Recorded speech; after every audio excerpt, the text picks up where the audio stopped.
Rick, what a week for me. I know your birthday's coming up, but I feel like it's my birthday week. I know, my gosh. First, I'm proving right about the speed of light, and now I have my new favorite TV show right here in the studio. Yeah, and it's going to air on National Geographic tomorrow night. And I mean, that's a knock out of the park to be a new show and be on a major channel like that. I mean, it ain't one of them, up in the 700. You got one of them good channels. Yeah, I mean, National enough good. Or as Speedy calls it, the Geography Channel. The Geography. It is one slip, and you never get over the it. National Geometry Channel. That's it, Bubba. It is called Rocket City Rednecks. It premieres tomorrow night, 9:00 Eastern. You're going to be blowing things up. That's 8 o'clock Central for you people in Alabama. That's right. 8 o'clock Central. Travis, Raj, Set Charles. your DVR right now and watch it within 24 hours so they get the proper rating on it. Michael and Pete, they are the Rocket City Rednecks. Guys, welcome to the program. Thanks for having us. We are the Rocket City Rednecks. All right, introduce everybody here in your posse. Who all we got here? All right, well, right here to the left of me, this is Dr. Pete Urbach, a physicist, a scientist extraordinaire, and our touted gun nut. Over here is my dad, Charles Taylor. He was a machinist for Werner von Braun. He actually welded parts that was on the Saturn V that went to the moon. How about that? God bless you, sir. Don't get any better than this. And that man can split hairs with. And he's the one that he taught me how to shoot doves and hunt coons from the time I was about old enough to walk. And we built my first rocket when I was 6. Wow. So. And I've watched what they put you through on the sneak peeks we've seen. God bless you. And I loved you in October Sky. You have the patience of Job. Yeah. Over here, thank you. On the far end over there with the glasses on his head, this is my nephew, Michael Taylor. Now, Michael kind of plays the role Greg Burgess plays here, right? Best I can tell from watching. Yeah, pretty much. Michael will go and... That's a compliment. He's our fix-it guy, too. Michael, he's a super genius at just fixing anything, and including lawnmower engines on shopping carts. Oh, very nice. In case you have one that busts. Yeah, he is ours. He's the iconic, and that was Raj right there that just said that. I knew it was one of them. Yeah, I was about to say, I believe you're confusing the Greg Burgess. It's actually Raj. Yeah. From what I've gathered this morning already. Yeah, Raj is my best friend from elementary school. We met in the 5th grade in the Alabama Talented and Gifted program. And we got one of those? We did back when I went to school. And we started getting in trouble since then, and I guess we never stopped. Rick, I guess we just never knew about it. We went on field trips. We've talked about this on the program, and people really don't believe it. We become so delicate as a society to a fault, and we've become so afraid of hurting anybody's feelings and letting anything happen. And when we tell people when we were in school that we said things like, "This is the gifted class. This is the slow class." And then we had one called slow class. It was actually called slow class. Yeah. It was called that. Yeah.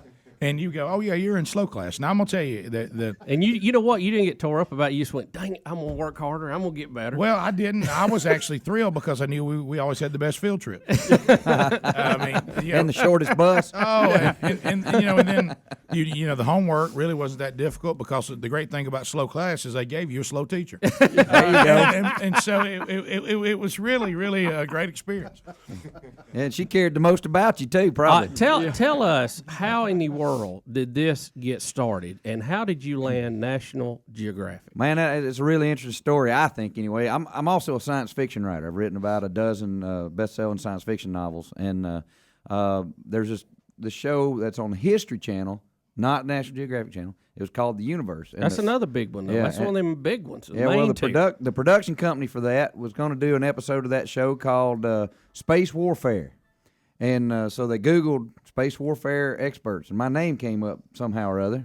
And they called me and said, come out and do a screen test. I went out and did a screen test in Hollywood, and the day I was out there, they had me go ahead and film 2 episodes of The Universe. I ended up filming about 10 episodes of that and several episodes of Life After People. But I told those guys, I said, these are good shows, but they're science shows, and usually only the science geeks like me watch them because people get bored with them halfway through. Right. And you could do a much more exciting and fun show that people would watch. And they said, well, if you got an idea, write it up and send us an outline. So I did. Nothing ever happened. So I just said, well, heck with this. I went and bought a video camera and put my wife behind it and said, you're going to be the head cameraman and the director. got the guys together. So you shot a pilot. We built a trebuchet, started launching watermelons and shooting them with shotguns, and it was great. A lot of fun shooting, too. Sent it back out. That's great. Forget That's a lot of fun. Sent that back out to that production company in Hollywood. It wasn't within a week. They had a real camera crew converge on Huntsville, Alabama, and filmed a real pilot. We sent that to National Geographic Channel, and the next day after they saw it, they offered us a 12-episode contract. Yeah, because to me, Sold. Yeah, I actually get quite bored with shooting just the round clay thing. But shooting watermelons would be... Well, we were doing it for a scientific experiment, actually. Shooting watermelons. Yeah, there was a with reason purpose. we were shooting watermelons. Yeah, I don't even need a Now, reason. what's I don't the even need a reason. I want to know what the purpose Realistically, Well, you don't it- need a reason, but yeah, you know. no, it was a lot of fun. mean, we'd I have had tried to come up anything with out some of it. excuse anyway, right? Now, it turns out the last few probes we've sent out to comets, everybody, if you look at all the science shows, is what we got a leg up on them. All the science shows say comets are dirty snowballs.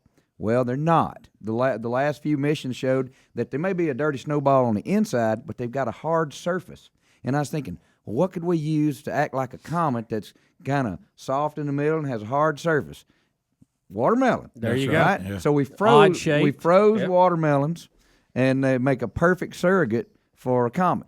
We did the Now, Hollywood. what were you trying to do with that comet? Then? We want to find out if one's going to hit the Earth, is there a magic bullet that we could scale up to save the Earth? And so we started doing all sorts of different experiments. We tried the Hollywood method. Me and Pete were Bruce Willis and dug a hole in the watermelon and stuffed it full of M100s. Right. And we counted how there were 4 M100s would equal 1 nuke at that scale. All it did was blow the plug back out and over there in the watermelons. It wasn't just one nuke. It was the biggest nuke. That was right? the biggest nuke mankind ever has made. Us the Tsar bomb, actually. But anyway, that didn't work. We cut the watermelon open and looked at it. Watermelon didn't even look like it had a firecracker go off in it. Wow. And so we said, explosives aren't the way. We need something else. And then Daddy's, well, look, can we shoot it? Which is I all love shoot. I reload and shoot all the time. That's the reason I can't hear anything. right. Yeah. So yeah. So we started looking. We tried shotguns. We tried a bunch of different types of armor-piercing rounds. And it turned out there's one magic bullet that works. And as soon as it hits, the watermelon it just disappears. We got it on high-speed video, and it's amazing. It turns into nothing but little water droplets. How It's awesome. Here, the Rocket City Rednecks. It premieres tomorrow night, the 28th, the National Geographic Channel. Starts at 9 o'clock Eastern, 8 o'clock Central.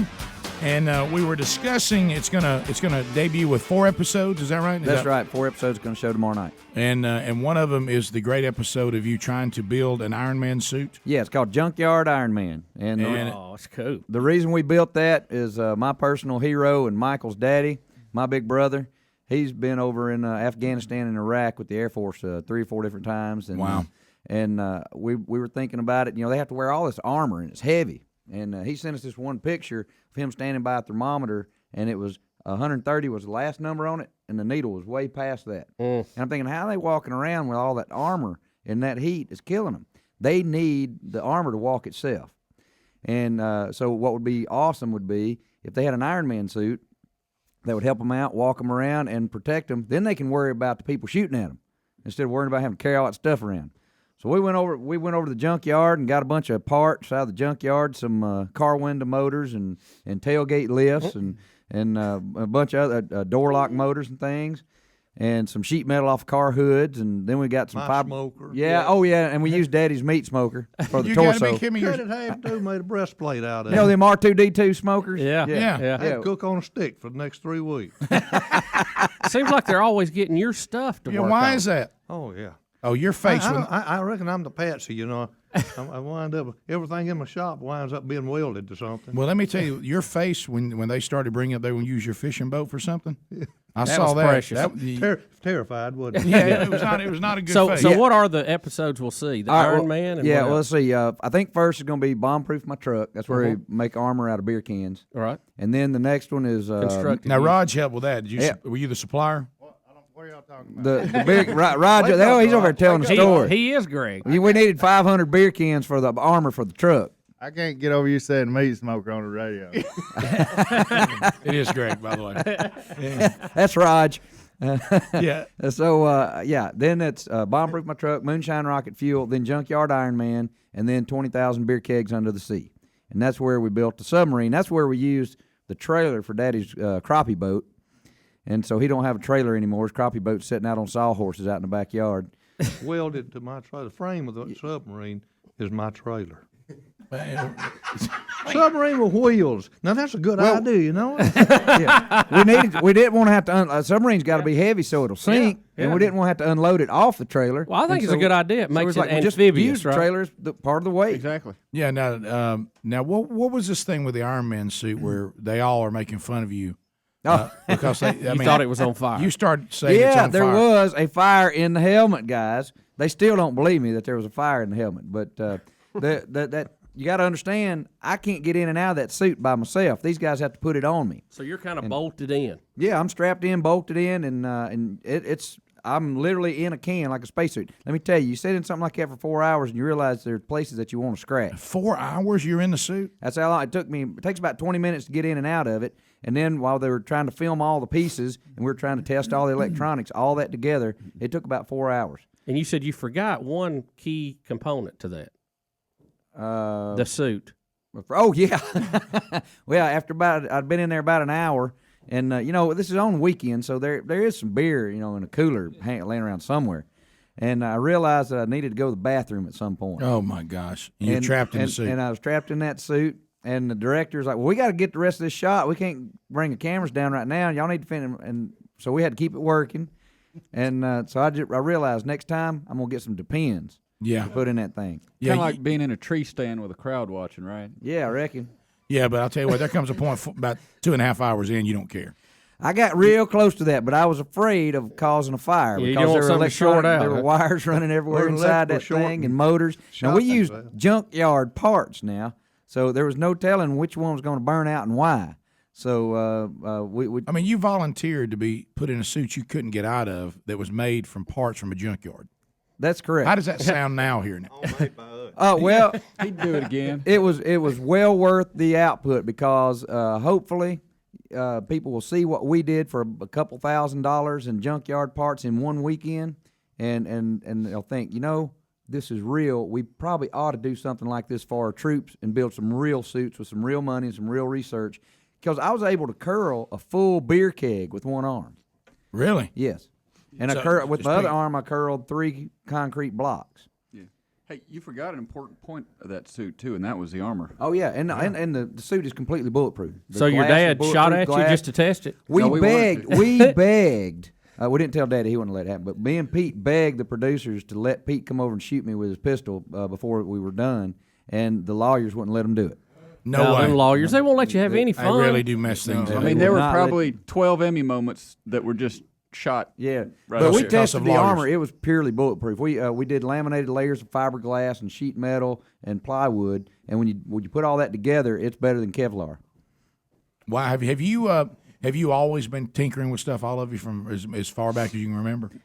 I was big with Legos since as long as I can remember. Well, And what is the oddest thing you've built? Not that what you've already mentioned is not on the I was about to list. say, but how you going to top what they've already done?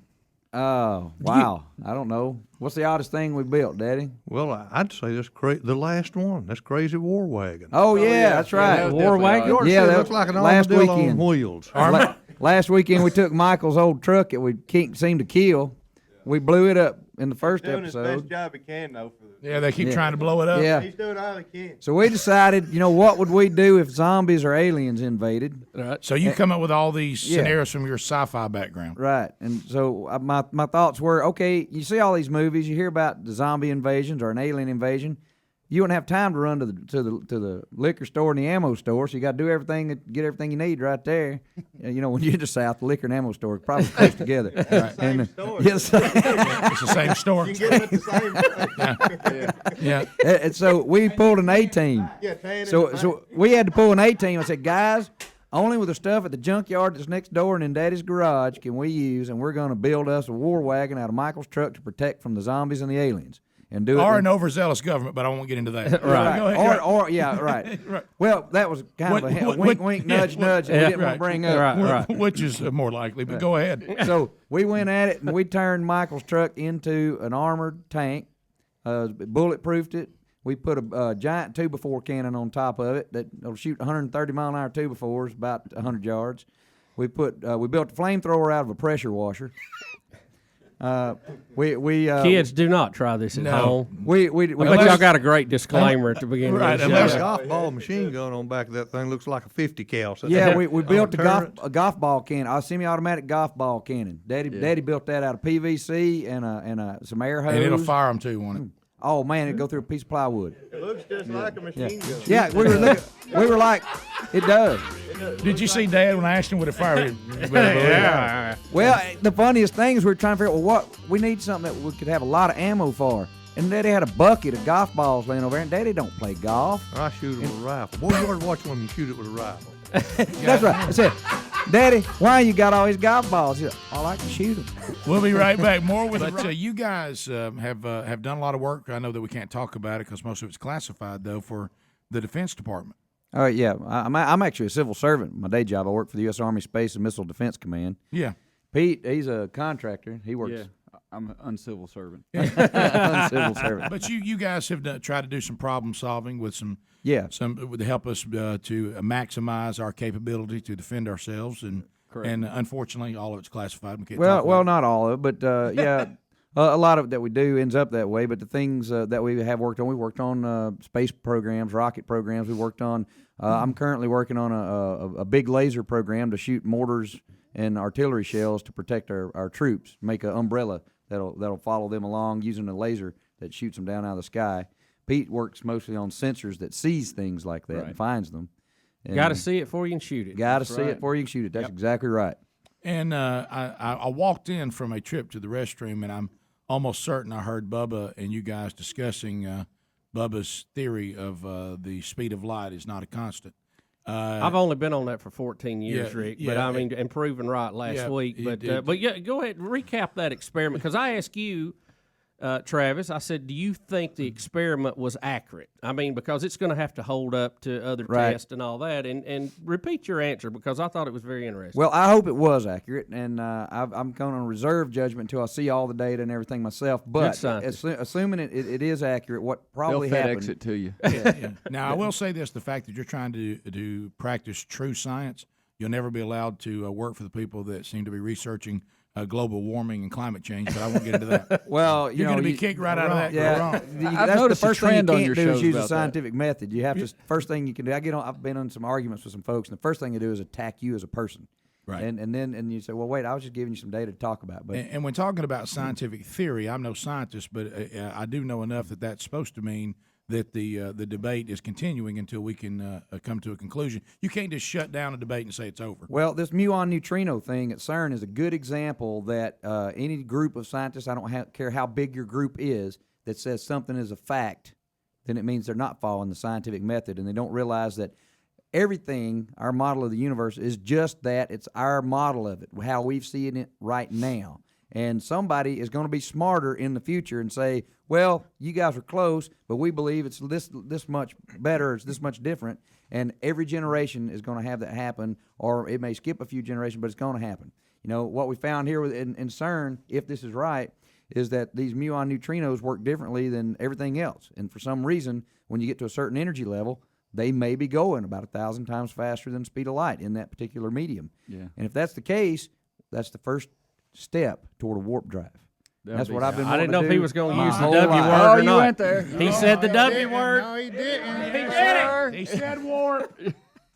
My gosh, we're going to be moving around in something that's out of your dad's garage. Why do that's we our feel like we're plan. going to be going faster than the speed of light in a bass boat? Sure. Well, that'll be Now, that's a season good 4 or idea. 5. I like this. Yeah. I told my brother last night at the premiere party, I said, man, in season 3, I'm going to build a time machine and go back to myself when I'm 10. I'm going to tell myself, when you're 43, He's my lost brother, by they're God. gonna- I can't believe it. they're going to rent the whole Space and Rocket Center just to have a party for you. And then I told my brother, said, and I'm going to crap in my pants when I tell myself that. And my brother said, you know, when you were 10, I remember you did. That's right. See? So, and I said, well, then I must invent Travis, this time machine. You know what I did on my 30th birthday? He just forgot where You know he what I put it. did on my 30th birthday? What's that? I sit at my desk and waited for myself to come back from the future, proving there was time travel. I never showed up, so I figured I'd never get to do it in my lifetime. Because if I ever do, I got to go back to my 30th birthday. Yeah, because Bub- I'm sitting at the desk waiting on myself. Bubba made himself a Same commitment thing, just a little bit older. that he would return on his 30th birthday to himself if time travel love these guys. was possible in his lifetime. But maybe you why just not? missed the turn on the way back. Yeah, Right, I you don't got know. stuck in traffic. And you know what I kept thinking too? I kept thinking maybe I'm here, but I can't contact myself because of some rule or something. Right. So I'm trying to sneak myself a message. So I was looking everywhere for a hidden message. Let me tell you something. One of the funniest scenes in I thought I saw myself in the break room one time, but it turned out. well, let's face it. One of the It funniest. turned out it was John Ed. One of the funniest scenes in Napoleon Dynamite is when he's trying to do that time machine. And he looks down and somebody set it to 1982. Yeah. It doesn't work. Uncle Rico walks out and says, "You ain't telling me anything." Somebody had it set to 82. You know, my theory on these on this science business about the global warming, and I'm not a scientist. I kind of think it's like this picture that we used to see. You look at the picture, and there's an old woman in the picture. But when some people look at it, there's a young woman in the picture. And some people say, no, there's only an old woman in the picture, and that's all they can see. And I think that happens to a lot of political correctness science once in a while. Yeah, well, Then when you Well, we realize walk outside and see the sun, and hey, it's a warm day, but that's a out of control nuclear explosion that's 1,000 times bigger than the Earth. A little variance there makes a big difference over here. And plus, I'm no scientist, but I know people. And I know that when people are told you can get a lot of grant money if you'll keep working on global warming. There you go. When Pete and I were in graduate school, this scientist came and gave a lecture to us. And he was working on an experiment studying the hole in the ozone layer in the Arctic Circle. And actually in the Antarctic Circle, I mean. And he was telling us that he had discovered that it cycles with the sun and with this particular algae that grows down there. And they weren't sure if it was the ozone that was coming off of the algae that was filling the hole, or if that was an effect of as the hole changed with the sun, the algae cycle changed. And so I raised my hand in the thing and I said, "So are you telling us that the ozone hole is cyclic and it's always been there and it's probably because of the sun?" He said, "Well, I'm not going to say that because I might lose my grant money." Yeah, exactly. And he said that in a room full of graduate students. They got that. Yeah. Well, let me ask you this, because I love the topics y'all are tackling on this. How many things are you going to launch? I know you said one of the episodes is moonshine, rocket fuel. Yeah, the more launching, the better. Yeah, the more things I see we're the fly, same way. the more I love it. We have a philosophy that it ain't done till we put a rocket on it. Yeah. So you're launching all sorts of All stuff. sorts of stuff, man. Wait till you see our 4th of July episode, what we call our American Independence Day celebration. We decided to have the best American Independence Day celebration ever. So we went up to Alabama, Tennessee Fireworks and bought them out pretty much, and then got a Christmas tree light controller and wired it all up to a Christmas tree light controller so we could run it on a computer. And then we went and bought a whole bunch of rocket engines and made some rocket engines ourselves out of some stump remover and some sugar, and well, so y'all are cooking your own solid rockets. Yeah, that's how you that make formula's solid rocket. online. Yeah, isn't it? yeah. Just be careful if you're cooking that in the house. Sure. Yeah, We right. launched one rocket that was 22 feet long and 4 foot in diameter. Weighed 800 pounds. 800-pound rocket with a life-size dummy inside. I bet the airport Burn love up part that. of my buddy's cotton field. Did you? Oh no, you burn his Watch cotton. this episode. We won't tell you how it ends. Yeah. Which one is that? Well, what's the it name of called? that one is Big Ass Rocket. Okay, well, good. You know what? And I like your straightforward naming. Beat. Right, and That'd be BAR. and then the next episode is Redneck, the Rocket City Rednecks make new friends. Yeah, Daddy finds a new friend. Guys, I am so jazzed about this show. I can't wait. National Geographic Channel tomorrow night, 8 o'clock Central. You have your opportunity now to talk to the Rocket City Rednecks. The show premieres tomorrow night, 8 o'clock Central, 9 o'clock Eastern on National Geographic. Let's begin with Eric in Coleman, Alabama. Eric, welcome to the Rick and Bubba Show. Go right ahead. Hey guys, I'm gonna let you know and let the rednecks know I'm like Bubba. I'm pumped up, ready to watch the show. But I was kind of curious, how much red tape have y'all had to go through to be able to conduct the experiments and the testing and stuff that y'all do? Oh yeah, that's a big thing. Let me tell you, the moonshine rocket fuel we still got the ATF coming to the house, wanting to know where that whiskey still is. And Daddy's gone out and showed them where we had to destroy all the pieces and yeah, pour you out start the, shooting rockets off. I bet the airport, the FFA, they're Well, kind of right. sensitive about all that. Yeah, and then people get upset about your cotton fields getting burned. There's all kinds of problems out there. Well, like Raj told somebody yesterday that we're still not on speaking terms with the FAA. So, oh, really? So they didn't take it well. we get permits from them most of the time. yeah, most of the time, yeah. Yeah, so there is a lot of red tape, but I like how your approach seems to be our approach. It's easier to apologize than to ask permission. Well, Not always. Not always. In some cases, I don't recommend y'all go out there and build rockets and high-powered rockets and launch them without telling the FAA, because it does cause problems. The sheriff showed up at the house one day, with the FAA, right? Yeah. You knew this question was coming to Boaz, Alabama. Hank, go ahead, Hank. Yeah, do y'all believe in Bigfoot? I was watching some shows on Discovery Channel about Bigfoot a while back. And Yeah, have y'all done it? I know you're mainly rockets, but since you guys are scientists, do you have any comments on Bigfoot today? My only comments on Bigfoot is nobody's ever found a dead one.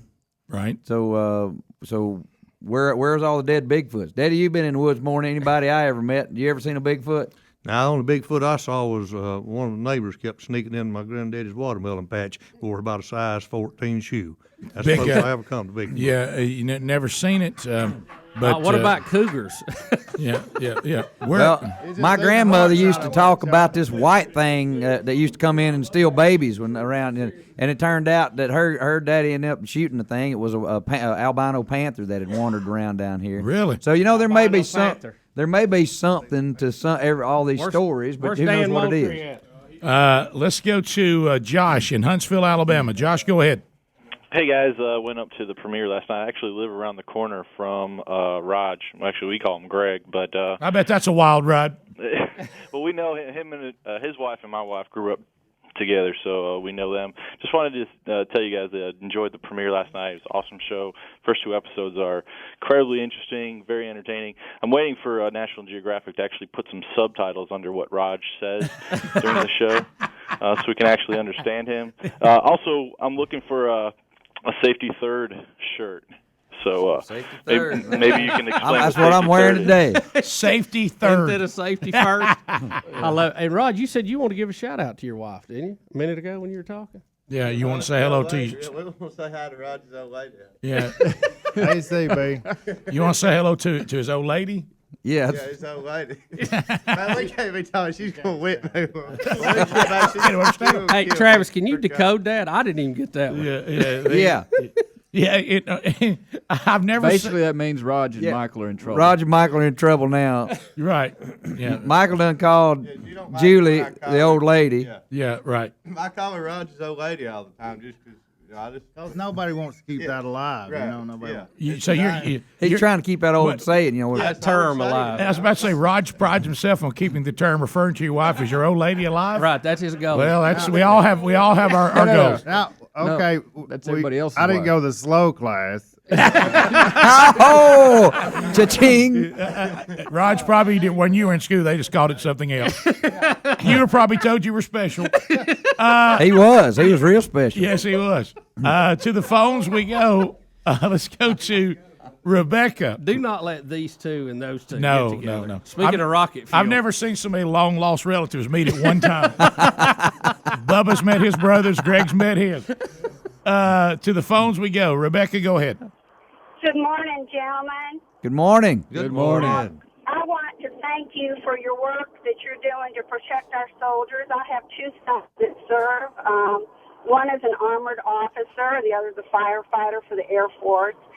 When do you think this lightweight protection gear will actually be out for the soldiers to wear? And have you considered lightweight fireproof gear that also could be worn by the firefighters? Yeah, that's a good idea.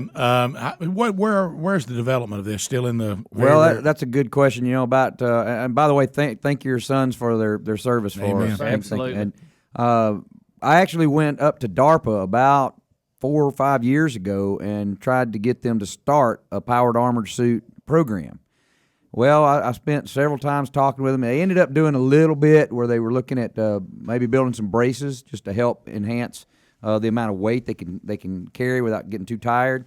But they kind of petered out, and they never went any further. And so I'm hoping that people are going to see what we did on this show with the Junkyard Iron Man, and it'll reinvigorate them. Did you see the movie G.I. Joe? Man. Is that what you're thinking? Yeah, or you think about, Iron Man even, or Halo, any of those things where they wear powered armor. It first came about in Robert Heinlein's book, Starship Troopers, in the 50s. It's the first mention of powered armor. And then a few years later, the comic book Iron Man came out. And the whole idea is you're wearing all the armor, and it enhances your strength. Right, but it's got to be lightweight where you can stay in it and deal with it. Yeah. But if it's powered, it could be a tank. Right. Almost like a walking bobcat type of thing. Yeah. Right. Even to that size. Yeah. That would be awesome. Yeah, like an alien. Let's go to Sandy in Huntsville, Alabama. Sandy, go ahead. Hey, congratulations to the Rednecks, safety third. Safety third. Thank you. I work with Raj's aunt in the space station payload integration, and she has sent us all a mass email, and she writes this. I knew Raj was special as a little boy. His invention of the spife, the perfect combination of the better features of the spoon and knife, was an engineering masterpiece, if not horribly dangerous. Unfortunately, marketing was not aggressive, and the injuries by uncoordinated test individuals left Roger somewhat disillusioned with cutlery innovations. Yeah, that manufacturing program moved into the prison system. But I guess we can all identify. It's also known as the shiv. Yeah. Raj, do you intend to market the spife now? And if so, how will you address the certain litigations that will follow? And Travis, will you record Raj's aunt's song, The Shuttles, just a single wide with wings? Hey, that's a great idea. Absolutely. Yes. Yeah, I'm going to put all my money into promoting the song. No more trying to make the spife work? No, the spife.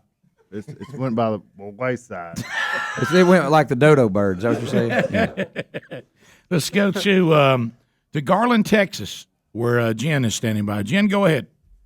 Hey, Michael, this is your Aunt Jen. Just want to give a big old shout-out to the Rocket City Rednecks. Hey, Jen, how you doing? Hi, Jen. Hey, Jenny. Hey. That's my aunt. You can't say that. Look, I mean, Michael's all embarrassed. Don't be low-rating Michael's aunt now. Yeah. Do what? Let me tell you something. To watch Michael when you just told him you were on the air, he lit up like a light, but then there was that feeling, hey, we're on the air. And there's that feeling, what did I do? Am I in trouble? Yeah. Jen, has Michael always attempted to speak without actually opening his mouth wide? Yeah. Yeah. He's just kind of trying to shoot time. He's just trying to shoot that sound through his teeth, and it just keeps getting hit. Hey, we did a promo for the folks out in Hollywood, and they did put subtitles on Michael's part. Yeah, well, Jen, I know you're excited about the big premiere tomorrow night, and I know you'll be watching. I will be, and everybody also. Thank you very much. Thanks for calling. Yeah, we got to get this thing good numbers so they'll order some more episodes. That's right. Rocket City Rednecks. Amen. It happens Wednesday night, 8 o'clock Central, 9 o'clock Eastern. Guys, thanks for being with us. A lot of fun. Thank you. Yeah. Good luck to you. Yeah, and enjoy the program. The first 4 episodes air tomorrow night, and I'm like Bubba. Let's hope there's many, many more to come. Godspeed, Rocket City Rednecks. Godspeed, Rocket City Rednecks. Thank you. We'll be right back. Rick and Bubba, Rick and Bubba.